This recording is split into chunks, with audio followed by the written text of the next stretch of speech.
Hi friends, how are you? Once again, I am before you with my vocab series. One word, 10 idioms part 2.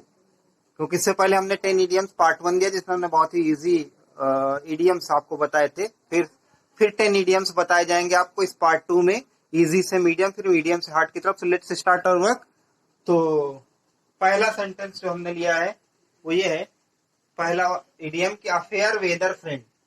Fair weather यानी अच्छा मौसम, अच्छे मौसम का साथी. मतलब क्या हुआ, ब्रैकेट में मीनिंग लिखिए, friend in good time only. ऐसा दोस्त, ऐसा मित्र जो सिर्फ अच्छे समय में साथ दे, बुरे समय में ना साथ दे. फिर उसका सेंटेंस कैसे बनाया जाएगा ये भी आपको मालूम होना चाहिए. तो कैसे आप यूज करेंगे, जैसे एग्जाम्पल के तौर पर हमने लिखा, no fair weather friend of mine, मेरा कोई भी अच्छे समय वाला मित्र was seen during my days of adversity. Adverse mean परेशानी. तो मेरा कोई भी फेयर वेदर फ्रेंड, अच्छे समय वाला साथी, मेरे बुरे दिनों में दिखाई नहीं दिया, उसने मेरा साथ नहीं दिया. तो ऐसे लोगों को हम कहते हैं फेयर वेदर. फेयर मीन्स अच्छा, वेदर मीन्स मौसम, लेकिन यहाँ फेयर वेदर ये अच्छे समय का साथी. ले चलिए इडियम नंबर 2. इडियम नंबर 2 क्या लिया है हमने, to add fuel to fire. Add means जोड़ देना, बढ़ा देना. फ्यूल मीन्स ईंधन. To add fuel to fire यानी इसकी मीनिंग होती है कि मामले को और खराब बना देना, गंभीर बना देना, किसी मुश्किल को और मुश्किल कर देना. Means to aggravate the matter और to make any matter more serious. यानी खराब तो था ही, उसको और खराब कर दिया और लड़वा दिया. और कैसे, एग्जाम्पल देख लें आप लोग कैसे यूज करेंगे. His blatant lies. His blatant यानी ब्लैटेंट लाई मीन्स झूठ. ब्लैटेंट यानी सीधा सीधा झूठ, सफेद झूठ. His blatant lies. His blatant lies after stealing the money. After stealing the money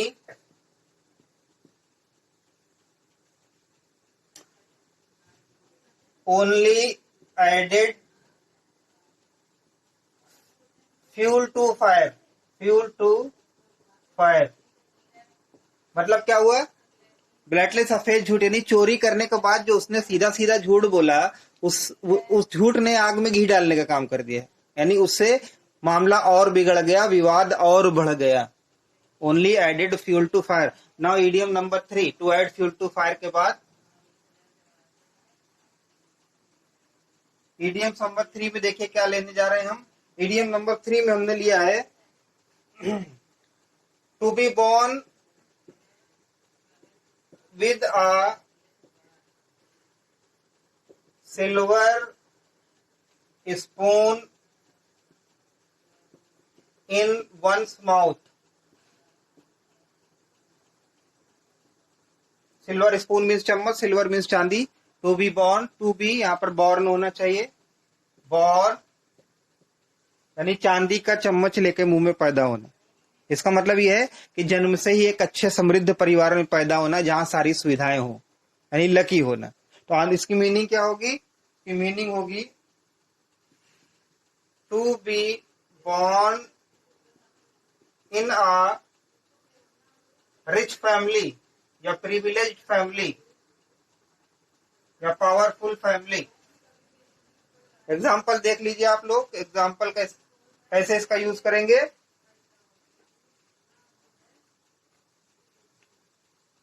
not many are so lucky to be born with a silver spoon in their mouth, हमने their इसे लिखा THEIR, क्योंकि यहाँ पर हमने मैं नहीं लिखा था सब्जेक्ट। तो ज्यादातर लोग इतने लकी नहीं होते कि वो चांदी का चम्मच मुंह में लेकर पैदा हो, या भाग्यशाली हो कि वो बहुत समृद्ध या पावरफुल या धनी परिवार में पैदा हो। चलिए, इडियम्स नंबर 4,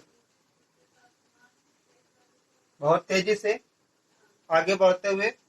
और चौथे में हमने क्या लिया है, बहुत ही इजी है चौथा भी, और वो है अ bolt from the blue. A bolt from the blue, यानी बहुत बुरा समाचार प्राप्त होना, बहुत बुरा समाचार प्राप्त हो, बहुत शॉकिंग न्यूज प्राप्त होना, यानी कि पहले ही से परेशान व्यक्ति हो और उसे कोई बहुत बुरी खबर मिल जाए, तो उसे कहते हैं बोल्ट फ्रॉम द ब्लू, यानी कि बुरे में और बुरा हो जाना। तो मीनिंग क्या होगी इसकी, अ bolt from the blue, N unexpected disaster, N unexpected,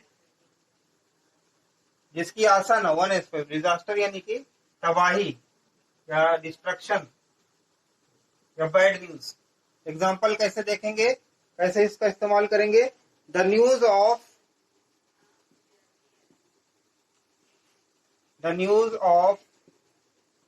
his brother's death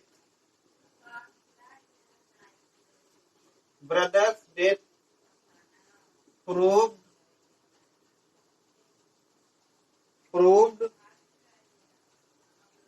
a bolt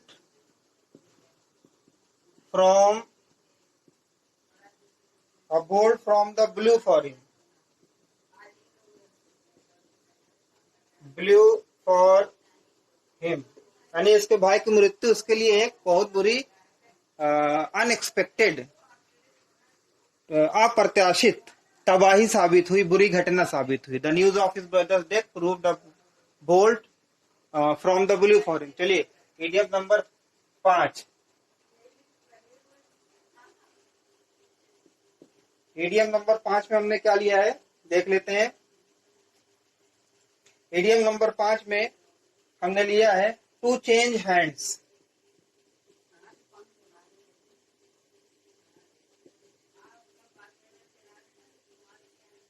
to change hands का मतलब होता है किसी प्रॉपर्टी या कोई धन एक हाथ से दूसरे हाथ में चले जाना, पास हो जाना, ट्रांसफर हो जाना। इसकी मीनिंग क्या होगी, pass from one another, to pass from one to another.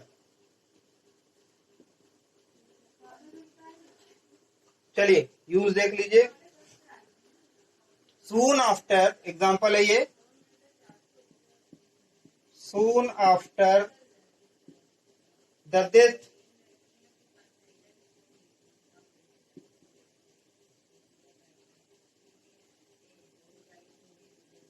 Death of millionaire, millionaire में करोड़पति लखपति, मिलियोनेयर,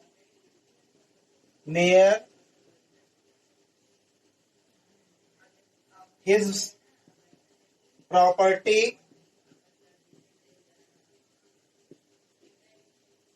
changed hands,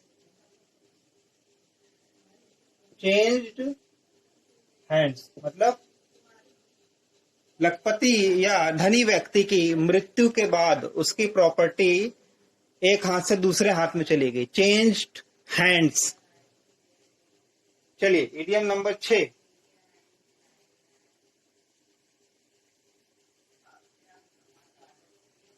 इडियम नंबर 6 में हमने क्या लिया है,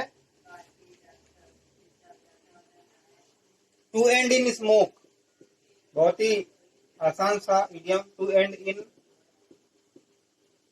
स्मोक, धुएं में खत्म हो जाना।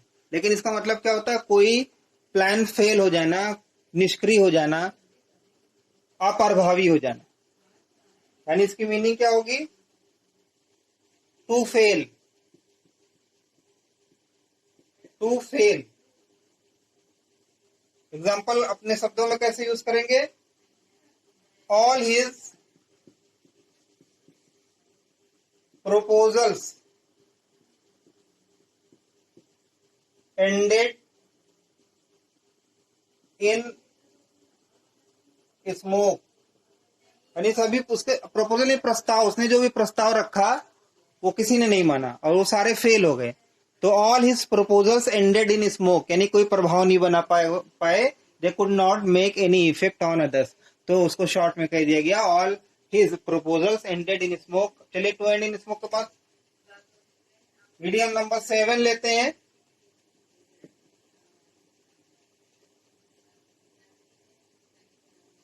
मीडियम नंबर 7, मीडियम नंबर 7 में क्या है? To cry over spilt milk. बहुत ही इजी और बार बार पूछा जाने वाला इडियम है, to cry over spilt milk, यानी जो चीज बर्बाद हो गई हो उस पर आंसू बहाने से कोई लाभ नहीं, यानी कि जो काम खराब हो गया है उसके बारे में बार बार सोचना। इसकी मीनिंग क्या होगी? टू फील, इसकी मीनिंग है टू फील सॉरी, यानी दुख व्यक्त करना। To feel sorry for what has already happened, जो पहले से हो गया है उस पर दुख व्यक्त करना। तो चलिए क्या है इसका एग्जाम्पल देख लेते हैं कैसे यूज करेंगे। जैसे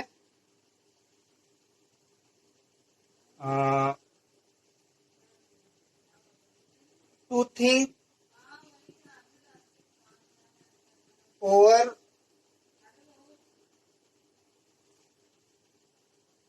past event is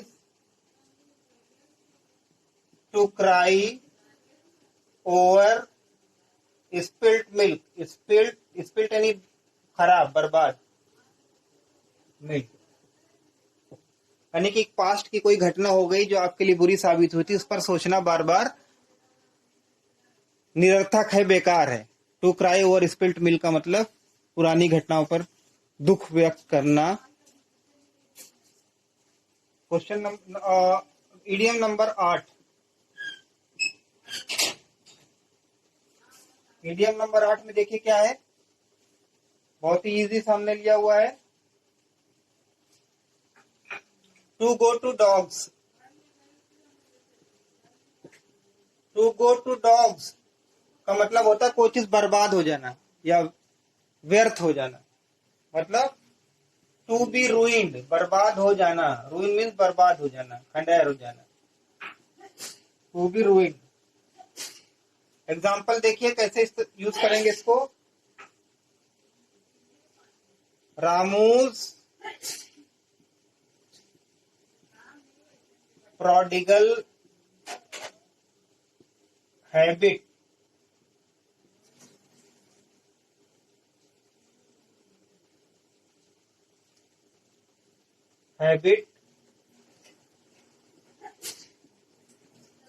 will surely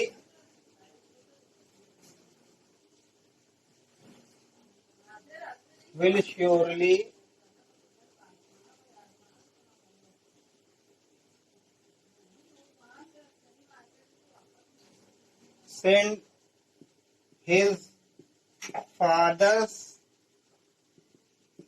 property to dogs। Ramu की प्रोडिगल में उड़ाऊ जो हैबिट है उसकी उड़ाने की, फालतू खर्च करने की, वो उसकी फादर की प्रॉपर्टी को जरूर ही बर्बाद कर देगी। चलिए idiom number 9,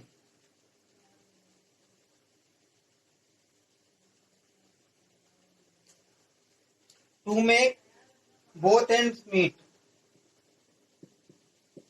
to make both ends meet, to make both ends, ENDS ends, MWT meet का मतलब होता है मुश्किल से 2 वक्त की रोटी जुटा पाना, जिसको हिंदी में कहते हैं इसको हिंदी में कहते हैं कि to live within one's means.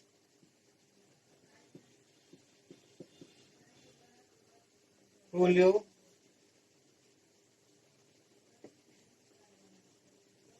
With in one's means, अपने लिमिट के अंदर गुजारा करना, निर्वहन करना, मुश्किल से गुजारा करना। इसका एक और मीनिंग होती है टू गेट वन स्क्वायर मील, यानी कि 2 वक्त की रोटी जुटाना। तो इसका एग्जांपल आप लोग देख लीजिए कैसे होगा। He can hardly make both ends meet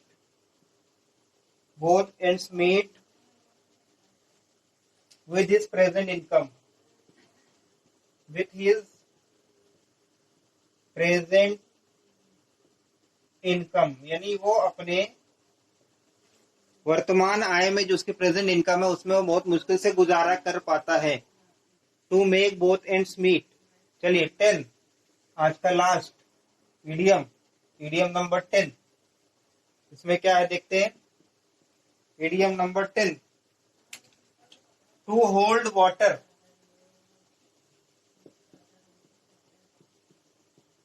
to hold water, इसका मतलब है कि प्रभाव डालना या फिर तार्किक सिद्ध होना। साउंड लॉजिकल, लॉजिकल यानी दूसरों पर प्रभाव डालना या लॉजिकल होना, तार्किक होना, ऐसी बात। इसका यूज देख लीजिए। इसका यूज है हिज एक्सप्लेनेशन, एक्सप्लेनेशन यानी उसकी व्याख्या। His explanation does not hold